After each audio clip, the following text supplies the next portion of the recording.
Marvin Leon Grimm, Jr. On a Saturday afternoon in November 1975, a young child wandered away from an apartment complex in Richmond, Virginia, into a wooded area behind the buildings. 4 days later, the child's body was recovered from shallow water in the James River, fully clothed with his arms folded across his chest, roughly 9 miles from home. What followed was a forensic nightmare that would lock an innocent man inside a prison cell for nearly half a century. Marvin Leon Grimm, Jr. had no criminal record. He was 20 years old, a recently discharged U.S. Navy veteran who had witnessed the loss of shipmates during his service. He lived across the hall from the family, was married, and had welcomed his first son just 10 days before police came knocking. At the time of his arrest, he was working a carpet-laying job and had just completed a 9-hour shift. So how did a man with no record, a newborn baby, and a steady job end up spending 45 years behind bars? Grimm became a suspect largely because he had argued with the family over trivial neighborhood disputes, including toys damaged by his lawnmower. The boy's mother told officers Grimm was odd in his actions. That was enough. Richmond detectives picked him up at 4:45 in the afternoon on December 16, 1975, and interrogated him for roughly 9 hours. The first 8+ hours were intentionally not recorded. They turned on the tape recorder at 2:20 in the morning and obtained a confession. Grimm would later testify that he was denied food, drink, and the ability to contact his wife, was subjected to 2 polygraphs, and was threatened with the death penalty, a punishment Virginia law did not even permit for the offense. On March 10, 1976, rather than risk trial, Grimm pleaded guilty to first-degree charges. At the evidentiary hearing, state serologist Mary Jane Burton testified that hairs from Grimm's car and Navy peacoat were consistent with the child. But here is what the defense never raised. Burton's own serology actually excluded Grimm from the evidence. He was sentenced to life plus 10 years. Grimm became his own best advocate. He first petitioned for DNA testing in 1989, before such legal frameworks were well established. He used a family inheritance in the early 2000s to buy private testing. The Supreme Court of Virginia denied his first writ as untimely and dismissed a second petition in 2012. He petitioned the governor for a pardon in 2017, but no action was taken. After being denied parole dozens of times, Grimm was finally released on parole on April 3, 2020, but was forced to register as an offender and wear an ankle bracelet. Could the forensic evidence hold up under modern science? Not even close. Attorneys from the Innocence Project submitted the hairs to mitotyping technologies, which in 2023 excluded the child as the source of every tested hair, and showed 7 different DNA profiles from 7 different people. New examinations found no biological material at all in the substance that had been called evidence, and a toxicologist determined the timeline made Grimm's involvement impossible. On June 18, 2024, the Virginia Court of Appeals unanimously granted Grimm a writ of actual innocence, with the Attorney General's office joining the petition. Attorney General Jason Miyares called it a textbook example of why Virginia provides actual innocence relief. In 2025, the General Assembly passed House Bill 1776, awarding Grimm $5.83 million, described as the longest wrongful conviction in Virginia history. When Richmond delayed payment, Governor Glenn Youngkin publicly ordered the mayor to pay or risk having state funds withheld.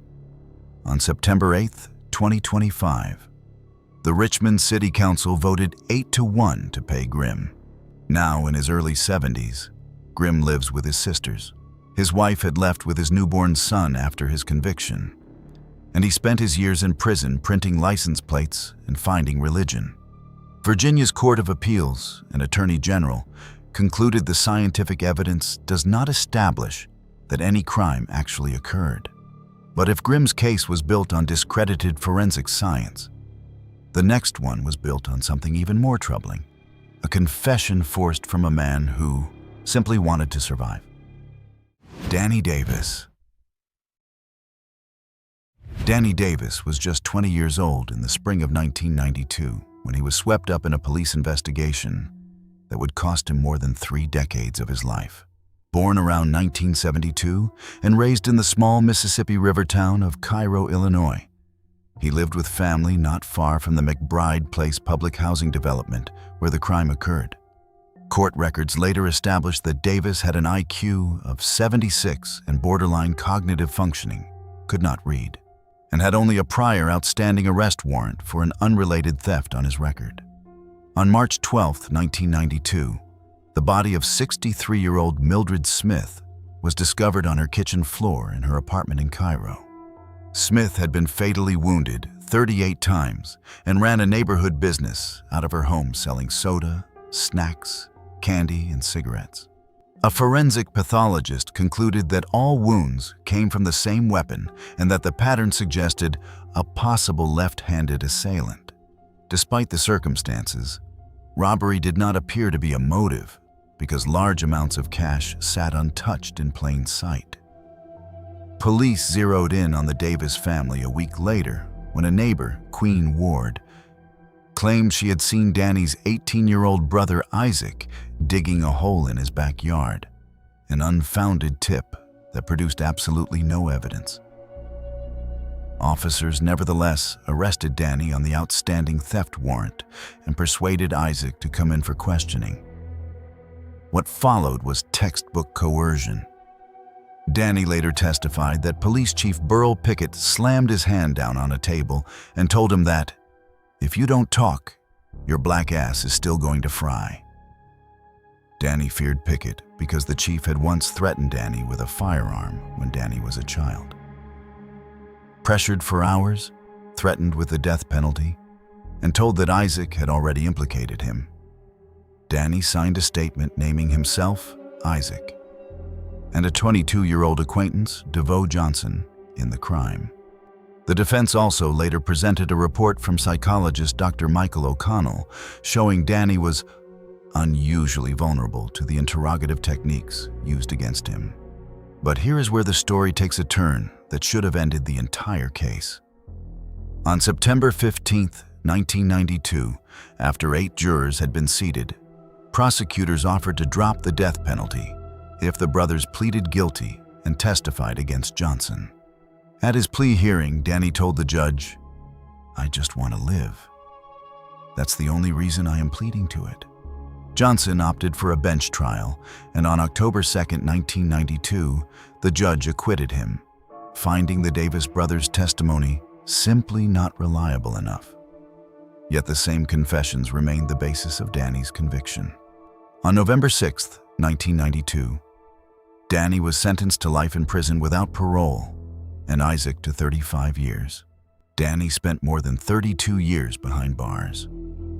In November 2018, attorneys from the Innocence Project and the Exoneration Project filed a motion for DNA testing. After a 2020 hearing, 14 fingernail clippings from Smith were tested. Male DNA on 4 of them excluded Danny, Isaac, and Johnson. Database searches in 5 states returned no matches, and Missouri refused to conduct a search. On November 8, 2024, a circuit court judge vacated Danny's conviction, and he was released on November 12, 2024. Prosecutors appealed, but exactly 1 year later, on November 12, 2025, the court dismissed all charges. Davis, now 53, is living in Carbondale, Illinois, reunited with his previously released brother Isaac and spending time with fellow Chicago area exonerees Jimmy Soto, Darian Harris, and Robert Johnson. His attorneys have announced they will file a petition for a certificate of innocence to pursue state compensation.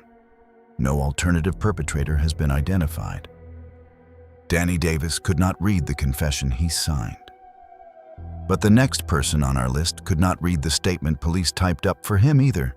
and the real perpetrator's DNA had been sitting in a database for years. Carlton Lewis. Carlton Lewis was 23 years old in February 1990, a married black man living on the south side of Syracuse, New York, when a homicide investigation pulled him into the criminal legal system and held him there for more than 3 decades. At the time of his arrest, he lived with his wife Brenda, who had just been released from jail on February 6, 1990. The couple went to police voluntarily when detectives first wanted to speak with him. On the morning of February 7, 1990, a maintenance worker found the body of 23-year-old Cheryl Coleman in an empty apartment on Syracuse's south side.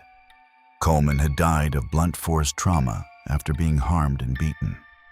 Officers recovered a bloody piece of wood and a red knit cap near her body, and a medical examiner collected physical evidence. Police quickly compiled a list of 10 suspects, men who frequented bars near the apartment on South Salina Street or were active in the neighborhood, including Lewis, a 16-year-old named William McKee, and Gregory Brown. Lewis's initial February 10th interview produced an alibi corroborated by Brenda and by jail records. The case shifted only after police interviewed McKee on February 19th. McKee, who had a prior conviction for attempted armed robbery, signed an affidavit implicating Lewis. Officers returned to the Lewis home at 12:15 in the morning on February 20th and took him to the station, where they interrogated him from 12:34 in the morning to just before 6 in the morning without a lawyer, without recordings, and without notes. Lewis, who could not read, signed a 3-page typed statement that placed him at the scene. At the November 1990 trial, McKee testified that Lewis, Brown, and himself had committed the crime. Timothy French, a forensic chemist with the Syracuse Police Department, testified that Lewis's hairs were consistent with hairs found at the scene, a now discredited practice that the FBI has since acknowledged produced errors in at least 90% of cases reviewed. A jailhouse witness named Randolph Mattis testified that McKee had admitted one of the defendants was innocent. On November 16, 1990, the jury convicted Lewis and Brown. Lewis received 20 years to life. On April 24, 1992, the appellate division granted Lewis a new trial. But after retrial on October 19, 1992, he was again convicted and resentenced. What happened to McKee, the man whose testimony put Lewis away? Instead of 25 years to life, prosecutors made him eligible for parole after 6 years. The unwinding began in 2001, when the Innocence Project began filing motions for DNA testing. By 2012, testing on the physical evidence excluded Lewis, and a cold hit search of New York's convicted offender database matched William McKee as the source of the DNA. The man who testified against Lewis, the man who received a reduced sentence for cooperating, was the one whose DNA was at the scene all along. Subsequent testing in 2013, 2021, and 2022 repeatedly excluded Lewis from every piece of evidence. Lewis was released on parole in November 2021. On August 10, 2023, the court granted a motion for a new trial and dismissed the charge. The prosecutor joined the motion, citing insufficient evidence. Lewis was 57 years old at the time of his exoneration. The decades inside had taken everything from him. Both his wife Brenda and his mother died while he was in prison. In August 2024, Lewis filed a state compensation claim. In November 2024, attorneys filed a federal civil rights lawsuit against the city of Syracuse and named officers, including Detectives Callahan and Rathbun, Sergeant Brennan, and Captain Walsh. The case remains pending. Carlton Lewis lost 31 years because a witness lied and forensic science failed. But what happens when the only evidence against you is one person's word and decades-old biology that cannot even be tested? That is exactly what the next man on our list faced. Lawrence McKinney. At approximately 5 in the morning on October 2nd, 1977, a woman living in a Memphis apartment complex was jolted awake by two intruders, one of whom held a weapon to her throat and demanded money before both men harmed her and fled with her television set, which was later recovered in a vacant building on the same property. When police arrived, the woman said she recognized her attackers from the neighborhood, providing a first name for one and the address of the other. Officers went first to the home of 22-year-old Lawrence McKinney, and when he was not there, they proceeded to the home of Michael Yancey, where they found McKinney lying on a couch and Yancey hiding in a closet. Both men denied involvement, said they had spent the night drinking and watching television together without leaving Yancey's apartment.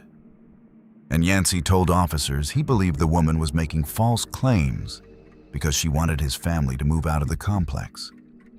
Despite their denials, they were charged on October 7th, 1977. McKinney was just 22 at the time.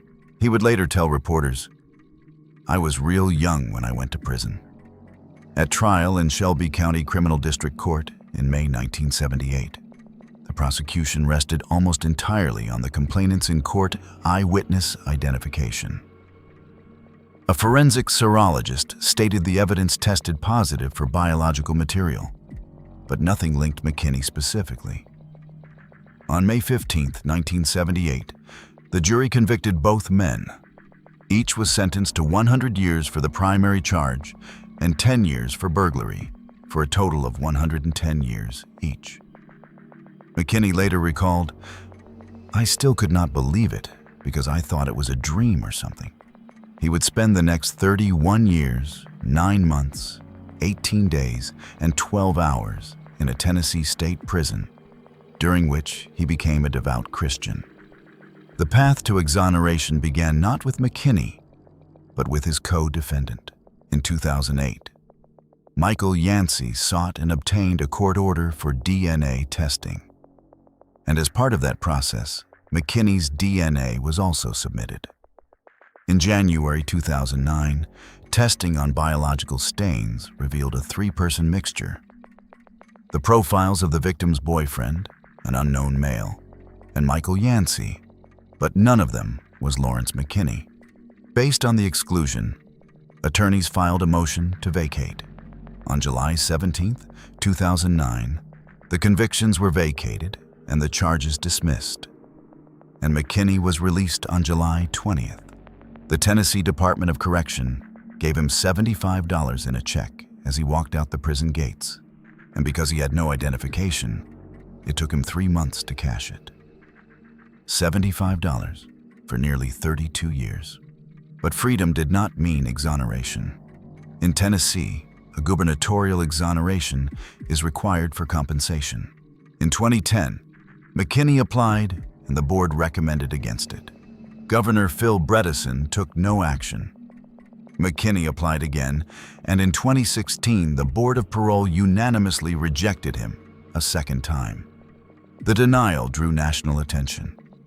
On December 20th, 2017, Governor Bill Haslam overrode the board and officially exonerated McKinney, stating, "In the eyes of the judicial system, Mr. McKinney is innocent." In March 2018, the Tennessee Board of Claims unanimously approved the statutory maximum of $1 million in compensation, roughly $86 a day for every day of wrongful imprisonment. After his release, McKinney settled with his wife Dorothy, whom he had met when she wrote him as a prison pen pal. He ministered to young people at Lebanon Church of God and led a ministry inside the Wilson County Jail. Despite decades of injustice, he told interviewers, "I don't hold any grudges. God took all of the anger out of my heart." Lawrence McKinney walked out of prison with $75 and no ID after more than 3 decades. But what if the forensic science used to convict you was not just flawed, but was never real science to begin with? That is exactly what happened in the next case. Stephen Mark Chaney. Stephen Mark Chaney was a 31-year-old Dallas construction worker in the summer of 1987. A man whose life was about to be consumed by a wrongful conviction, built largely on what courts would later call junk science. According to the Innocence Project, Chaney was employed at a construction site in the Dallas area and had become an occasional customer of John and Sally Sweek, a couple who ran a side operation out of their apartment. At the time, Chaney was dating the daughter of John Hooper Sr. and living with the Hooper family in Dallas. Shortly before midnight on June 20th, 1987, 27-year-old John Sweek and his 21-year-old wife Sally were found deceased in the kitchen of their Dallas apartment, with dozens of fingerprints, bloody shoe prints, and what appeared to be a human bite mark on John's left forearm scattered across the scene. Family members told Dallas homicide detective John Westphalen that the Sweeks had connections to people who owed them money. A notebook recovered from the apartment listed Chaney among their contacts, and an anonymous tipster, later identified as Chaney's co-worker Curtis Hilton, told police Chaney owed John Sweek money at the time. After a partial thumbprint attributed to Chaney was found on a lower kitchen wall, and the detective noticed the soles of Chaney's tennis shoes resembled bloody prints at the scene. Chaney was told he failed a polygraph and arrested on suspicion of capital charges on July 20th, 1987. After a mistrial in November 1987 caused by undisclosed statements from Hilton, the December 1987 retrial focused on a single charge: the case against John Sweek. The prosecution leaned heavily on two forensic odontologists.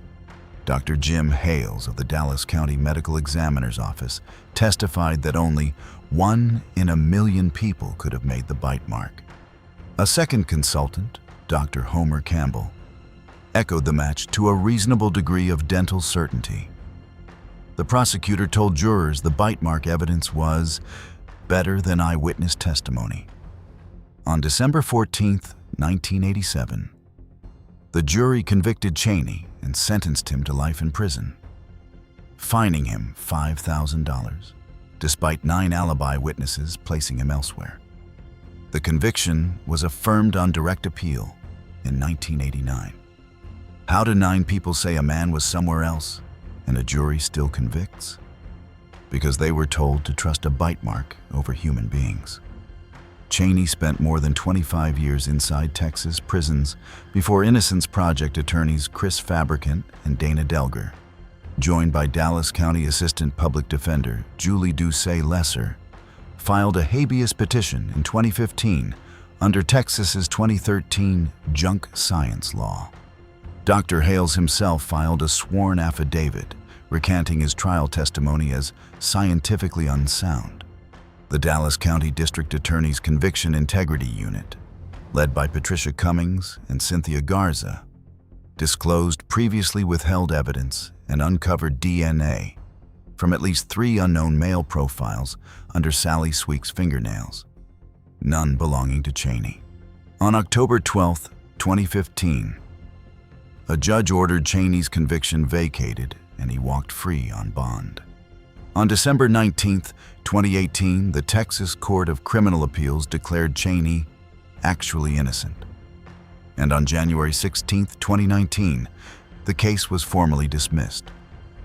Under Texas's Tim Cole Act, Chaney was expected to receive more than $2 million in compensation, which he planned to use to support his prison ministry. No alternative perpetrator has been charged, though the CIU concluded a vast amount of evidence tied the case to the Sweeks' connections and associates. The Innocence Project's remembrance piece notes that after his release, Chaney became a devoted husband to his wife Lenora, who stood by him through his imprisonment, and he composed and sang gospel music. Chaney passed away on May 17, 2021, only a few years after being declared innocent.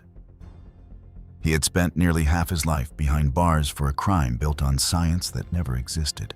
If you've made it this far and enjoy deep dives into the most shocking criminal cases, hit that subscribe button and don't forget to press the bell icon. Stephen Chaney was convicted on a bite mark, But the next person on our list was convicted on something even simpler and even more unreliable: a stranger's identification from across a dark parking lot. Cornelius Dupree, Jr. Cornelius Dupree, Jr. was born on September 22, 1959, and he grew up in Dallas, Texas. In his own words, he naively believed in the infallibility of the justice system. At the time of his arrest in late 1979, he was 19 and living at home with his mother. His younger brother, Stephen Wayne Dupree, was only 8 years old when Cornelius went to prison. So what was the crime that stole 30 years of this man's life? On November 23, 1979, a 26-year-old woman and her male companion stopped at a Dallas liquor store to buy cigarettes and use a payphone. According to the Innocence Project, 2 armed men forced the couple back into their car, robbed them, and drove to a nearby park, where both men harmed the woman before fleeing in the car with her rabbit fur coat. The victim was found unconscious on a highway shoulder by a passing patrol car. The stolen vehicle was later found abandoned at a grocery store where 2 men had reportedly tried to sell the fur coat. Exactly 1 week after the attack, on December 1, 1979, Dupree and his friend Anthony Massengill were stopped by Dallas police as they walked along a street near the scene. Police claimed they fit the general description of suspects in a separate case, a stop that exoneration literature has cited as emblematic of the cross-race effect in eyewitness identification. Dupree was unarmed, though Massengill carried a handgun. The male victim did not identify either man in the photo array, but the female victim picked both, even though 2 store witnesses who had seen the men trying to sell the coat did not identify them. Does any of that sound like enough to send a man away for 3 decades? At trial in April 1980, the male victim explained his prior failure to identify the defendants by claiming his vision had been impaired. The female victim, not wearing her prescription glasses at the time of the attack, had misidentified a photo of Massengill as Dupree during a pre-trial hearing. On April 3, 1980, a Dallas County jury convicted Dupree of aggravated robbery and sentenced him to 75 years in prison. Prosecutors dismissed the companion charge, claiming it would add nothing to the sentence. Dupree spent 3 decades fighting his conviction from the inside. He filed 3 unsuccessful writs of habeas corpus and repeatedly refused to admit guilt or enter treatment programs, which cost him parole opportunities as recently as 2004. He wrote to the Innocence Project in the early 1990s after a fellow inmate told him about the New York organization, convinced that if DNA testing proved he did not commit the crime, it would also exonerate him of the robbery, since both were part of a single incident. In 2006, the Dallas County District Attorney's Office agreed to search for the evidence, and in 2009 allowed the Innocence Project to send samples to Forensic Science Associates in California.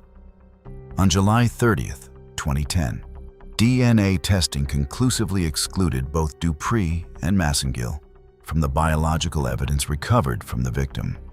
Dupree had been paroled in July 2010 after serving 30 years of his 75-year sentence, with the DNA results coming back about a week later. On January 4, 2011, a state district judge overturned his conviction in a Dallas courtroom.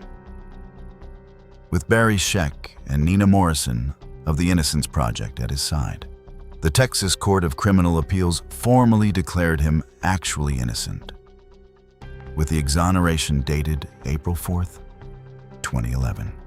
Massengill's own conviction was later vacated in September 2014. Under the Tim Cole Act, Dupree was eligible for roughly $2.4 million in tax-free lump sum compensation, plus a lifetime annuity.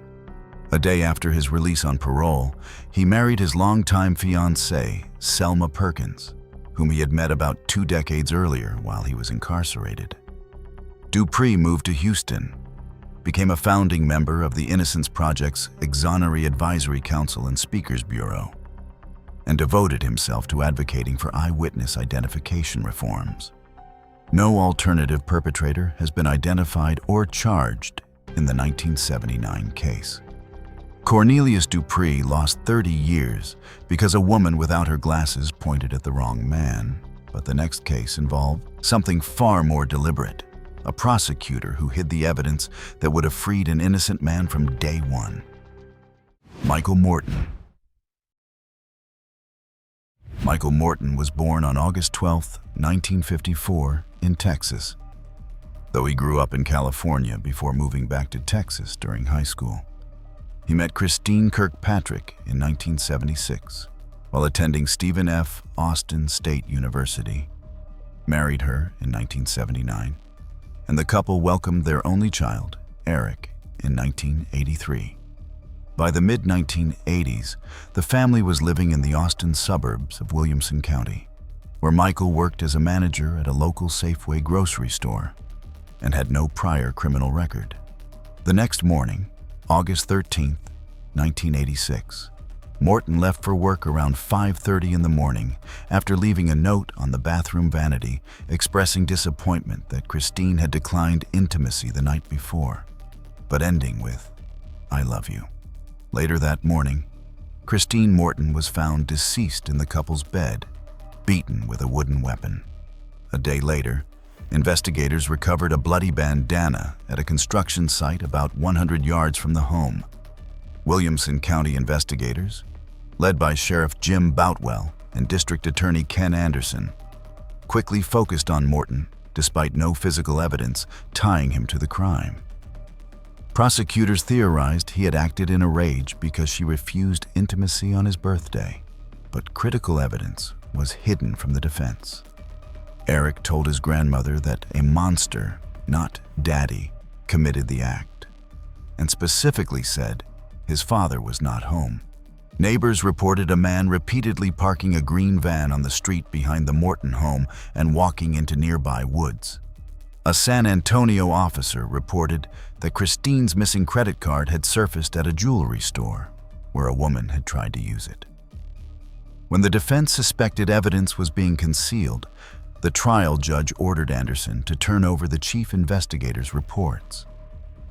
But Anderson delivered a sanitized file that omitted the van, the credit card lead, and Eric's statement. Why would a prosecutor hide the very evidence that pointed to another suspect? Morton was convicted on February 17, 1987, and sentenced to life in prison. He served his sentence across multiple Texas facilities, maintaining his innocence as his young son, adopted by Christine's sister, cut off contact believing his father was guilty. In 2005, the Innocence Project, joined by Houston civil attorney John Raley and later Nina Morrison and co-founder Barry Scheck, filed a motion seeking additional DNA testing. Williamson County DA John Bradley fought testing of the bandana for 6 years before a court finally ordered it in 2011. The testing revealed both Christine Morton's blood and the DNA of an unknown male, whose profile matched Mark Allen Norwood in CODIS, a California convict then living in Texas. Morton was released from prison on October 4, 2011, and officially exonerated on December 19, 2011, after serving nearly 25 years. Under the Tim Cole Act, Morton ultimately received approximately $1.96 million in lump sum compensation, plus an $80,000 annual annuity for life. But what happened to the prosecutor who hid the evidence? At his attorney's request, the Texas Supreme Court ordered a rare court of inquiry. And in April 2013, Judge Lewis Stearns found probable cause that Anderson had committed criminal contempt and tampering with evidence. In November 2013, Anderson pleaded no contest to criminal contempt, serving 10 days in jail, paying a $500 fine, completing 500 hours of community service, and permanently surrendering his law license, making him the only U.S. prosecutor ever jailed for misconduct, leading to a wrongful conviction. After release, Morton married Cynthia Mae Chessman in March 2013 and reconciled with his son Eric. He published a 2014 memoir, Getting Life through Simon & Schuster, and lobbied for the Michael Morton Act, which Governor Rick Perry signed on May 16, 2013, mandating open file discovery in all Texas criminal cases. Mark Allen Norwood was convicted of Christine's case on March 27, 2013, and sentenced to life. He was subsequently convicted in 2016 of a separate 1988 case in North Austin, drawing a second consecutive life sentence. A prosecutor hid the truth, and an innocent man lost 25 years. But the next case unfolded in a small Oklahoma town that has become infamous for wrongful convictions, and the lineup used to identify the suspect was rigged from the start. Perry Lott. Perry James Lott was born in 1962 in Racine, Wisconsin, to Jacob and Ida May Lott, one of 15 siblings. He did not complete high school and as a young man accumulated 2 nonviolent prior convictions: a 1981 purse snatching that drew jail time and probation, and a 1982 convenience store robbery that led to 5 years. He pleaded guilty in both cases, and no one was injured. Looking for a fresh start, Lott arrived in Oklahoma on July 2, 1987, moving to the small city of Ada in Pontotoc County, the same rural community that produced the notorious wrongful convictions chronicled in John Grisham's nonfiction book, The Innocent Man. On the evening of November 2, 1987, a 42-year-old woman received 3 anonymous phone calls at home and a threatening call at the restaurant where she worked. After midnight, arriving home at 1:15 in the morning on November 3rd, she was ambushed at her door at gunpoint, robbed of $120 and harmed. She described her attacker as a black man of uncertain height, wearing a cap with a partially gold front tooth, no facial hair, and wearing a condom. The next day, while filming a Crime Stoppers reenactment near the victim's home, detectives Jeff Crosby and Mike Baskin noticed 25-year-old Perry Lott sitting in a car and observed he had a gold tooth. Lott told officers he had been with his fiancée the night of the attack, an account she corroborated, also noting he had no working telephone at his home. 2 days later, Lott voluntarily appeared at a police lineup. But what happened next should trouble anyone who believes in fair identification procedures. Because none of the other men had gold teeth, police obtained gold foil from a local florist and covered a tooth in each filler's mouth. Lott was the only participant who could open his mouth fully without risking the foil falling out. He also had a mustache, despite the victim's description of a clean-shaven attacker. Yet she identified him after roughly 30 minutes. At trial in March 1988, no physical evidence linked Lott to the crime. OSBI analysts found no biological material on the evidence collected, and a fingernail from the scene was not consistent with Lott. The case rested almost entirely on the victim's identification. On March 10, 1988, a jury convicted Lott, and Judge Ronald Jones ordered consecutive sentences totaling 350 years. 350 years for a case with no physical evidence and a rigged lineup. Lott spent 30 years in Oklahoma prisons maintaining his innocence, relying heavily on his faith and art. In May 2017, Innocence Project attorneys Karen Thompson and Barry Scheck filed for post-conviction relief based on 2014 DNA testing that showed a mixture of 2 male DNA profiles, neither of them Lott's.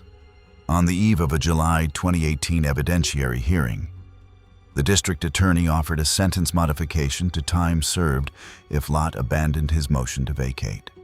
Lott accepted, walking out of prison on July 9, 2018, after 30 years and 4 months, though he remained a convicted person on lifetime unsupervised probation. After a new DA took over in January 2023, the Innocence Project filed a supplemental application revealing that the previous DA had concealed the fact that Detective Crosby, the lead investigator, had taken his own life on the eve of the 2018 hearing. On October 10, 2023, Judge C. Stephen Kessinger signed an order vacating all convictions and dismissing the case with prejudice, formally exonerating Lott after 35 years. Under Oklahoma state law, compensation is capped at a lump sum of $175,000, dramatically less than what Texas would have paid for comparable time. Lott, now in his early 60s, lives in Oklahoma City, where he is active in his local church community. He is the sixth known person exonerated after being sent to prison by long-serving Pontotoc County Bill Peterson. No alternative perpetrator has been publicly identified. 3 possible suspects were excluded through DNA testing, and a fourth, an incarcerated individual, refused to provide a DNA sample. Perry Lott was convicted on a rigged lineup and 0 physical evidence. But the next case involves a teenager who was handcuffed to a chair and fed the details of a crime he knew nothing about. Brian Bowles. Brian Bowles grew up in Upper Manhattan, New York City, where he lived with his father, Russell Bowles, on the 5th floor of a building on West 138th Street in Harlem. The same building where the incident that would consume 3 decades of his life took place. He was only 17 years old in early 1994. A teenager with a history of trauma that would later be cited as making him especially vulnerable to coercive interrogation methods. The underlying case was the death of James Reed, an 83-year-old man whose body was found on February 8, 1994, in his second-floor apartment on West 138th Street in Manhattan. Reed had been beaten, gagged, and strangled with a telephone cord used as a ligature. A maintenance worker discovered the body after noticing the apartment door was open, and the apartment had been ransacked. Bowles first surfaced as a suspect when Detective William Sperling and other officers canvassed the building and interviewed Bowles and his father on February 11th. Bowles told investigators he barely knew Reed. Days later, after an unrelated arrest, detectives pivoted and interrogated the teenager about the case. Over 2 days, Bowles was handcuffed to a chair, sleep-deprived, and subjected to repeated lies, threats, and mistreatment. Detectives falsely told him a neighbor had seen him outside Reed's apartment and that another person had implicated him, both untrue. Eventually, he gave a videotaped statement in which police fed him details of the crime that he repeated back. Charles Collins, also 17 and staying with the Bowles family, was interrogated the same way and also gave a false statement. On March 25, 1994, a grand jury indicted both teens on first-degree charges and robbery, 2 teenagers, 2 coerced statements, and a case that would take 3 decades to unravel. At trial in New York County Supreme Court, beginning March 15, 1995, detectives denied mistreating Bowles. Prosecutors relied on the confession plus the testimony of a detective who claimed a boot print in Reed's living room matched boots seized from Collins. Bowles took the stand, recanted, and testified he confessed only because he was scared and just wanted to go home. On March 22, 1995, Bowles was convicted of all charges and sentenced to 25 years to life. Collins later pleaded guilty and received 20 years to life, plus a consecutive term. How does a teenager's coerced statement hold up when he recants on the stand and tells the jury exactly what happened in that interrogation room? Bowles spent roughly 3 decades in custody, maintaining innocence throughout. While incarcerated, he enrolled in the Bard Prison Initiative, graduating in May 2025 with a bachelor's degree in sociology. In March 2022, Innocence Project senior staff attorney Jane Puker contacted the Manhattan District Attorney's Post-Conviction Justice Unit, requesting DNA testing and a full reinvestigation. Testing of material from under Reed's fingernails produced a mixed DNA profile whose minor contributor excluded both Bowles and Collins while pointing to an unknown male. Reinvestigation also uncovered undisclosed witness statements, indicating Reed was still alive hours after the timeline in the confessions, and a forensic report showing the boot print was too partial for any comparison, directly contradicting trial testimony. Bowles was paroled on March 8, 2024. On July 10, 2025, Justice Ruth Pickholtz of the New York County Supreme Court vacated the convictions and dismissed the indictments. Post-release, Bowles has focused on building a career serving marginalized communities. No real perpetrator has been publicly identified. Manhattan DA Alvin Bragg conceded the case remains unsolved, with someone at large. No publicly reported compensation settlement has yet been announced, though a New York State claim and a potential civil rights suit remain likely avenues. Brian Bowles walked into an interrogation room as a teenager and did not walk out a free man for 30 years. But the final case on our list is the story of a man who lost 29 years because a park ranger thought he looked like a sketch. Raymond Towler. Raymond Towler was born June 16, 1957, a Cleveland native whose earliest passion was music. He picked up his stepfather's guitar at 12, idolized Jimi Hendrix, and taught himself guitar, keyboards, and trumpet.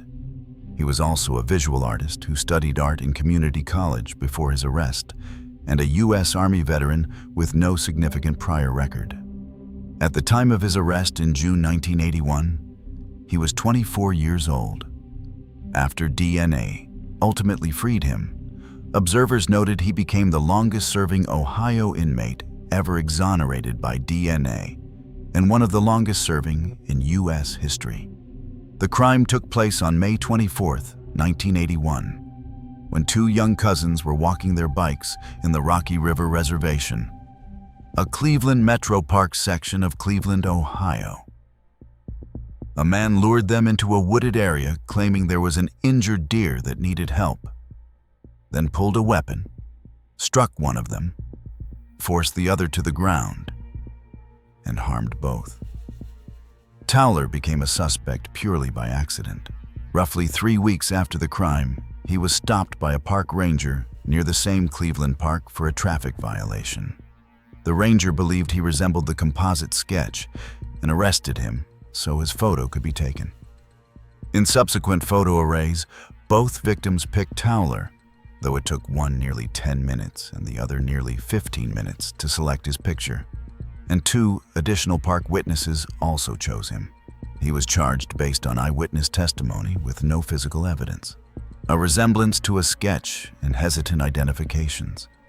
Was that really enough to send a man to prison for life? At trial in Cuyahoga County Common Pleas Court, prosecutors stacked the identifications. Towler presented an alibi corroborated by witnesses, but on September 18, 1981, he was convicted and sentenced to 12 years to life, plus consecutive terms of 7 to 25 and 5 to 25 years, effectively a life sentence required by Ohio law. Towler spent nearly 29 years incarcerated.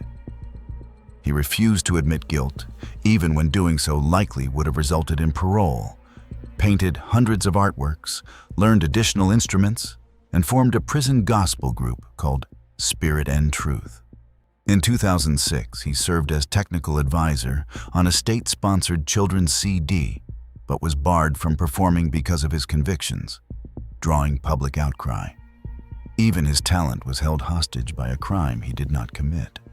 Exoneration became possible only after Ohio passed a 2003 law permitting post-conviction DNA testing. The Ohio Innocence Project at the University of Cincinnati College of Law took his case in 2004, assisted by Jones Day attorneys and Cleveland lawyer Mark Devan. Early rounds of testing went disastrously. Envelopes from prosecutors to the testing lab arrived empty, first for a hair sample, then for fingernail scrapings. Evidence that should have been preserved simply was not there. A 2008 Columbus Dispatch investigative series on 30 Ohio prisoners seeking DNA tests reinvigorated the case. And YSTR testing in May 2010 definitively identified a non-Towler male contributor. On May 5, 2010, Cuyahoga County Common Pleas Judge Eileen A. Gallagher, tearful on the bench, vacated the convictions, declared Towler wrongfully imprisoned, read him an Irish blessing, and freed him. Under Ohio's wrongful imprisonment statute, the Ohio Controlling Board awarded Towler approximately $2.59 million in April 2011. He subsequently settled a federal civil rights lawsuit in 2012 for $4.7 million. Post-release, Towler built a vibrant second life. The Cleveland Cavaliers invited him courtside 3 days after his release, where Shaquille O'Neal pulled him onto the floor before a playoff game. He became lead guitarist of the Exoneree Band, formed in 2010 alongside William Dillon, Eddie Lowry, Darby Tillis, and Antoine Day, recording at least 20 songs, his favorite being It Wasn't My Fault, produced by Jim Tullio. He also plays in the Lydian Jazz Band. He co-founded Ex-Freedom Housing Group, a nonprofit providing housing to exonerees, formerly incarcerated people, and people with disabilities, and now lives in Sheffield Village, Ohio. The real perpetrator has never been publicly identified or charged. This was all from our side today. Thanks for watching. Click here to check out another video.